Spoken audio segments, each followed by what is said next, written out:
জানেন কিভাবে শুরু হয় এই রাসলীলা? রাসলীলা মানে শ্রীকৃষ্ণ, শ্রীরাধা ও তাদের সখী সাথীদের লীলা খেলা।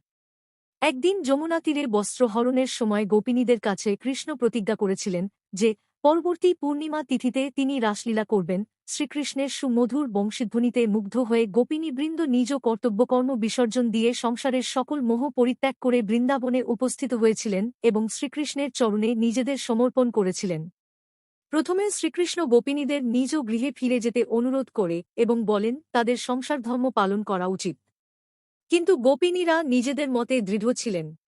তখন শ্রীকৃষ্ণ গোপিনীদের দৃঢ়ভক্তি দেখে তাদের মনস্কামনা পূরণার্থে যমুনার তীরে রাসলীলা আরম্ভ করেন। কিন্তু যখন শ্রীকৃষ্ণ দেখলেন গোপিনীদের মন গর্বহংকারে পূর্ণ হল, তখন শ্রীকৃষ্ণ গোপিনীদের মধ্য থেকে অন্তর্ধান হয়ে গেলেন।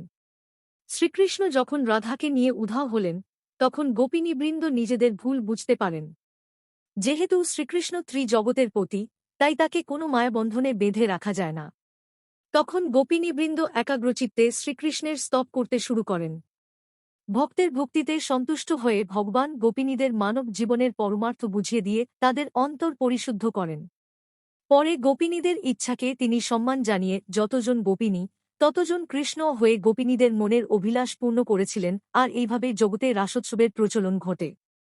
অর্থাৎ এই উৎসবের মাধ্যমে কাম প্রবৃত্তিকে আধ্যাত্মিক প্রেমে রূপান্তরের বার্তা দেওয়া হয় এবং ভগবানের সাথে ভক্তের আত্মিক যোগের প্রতীক।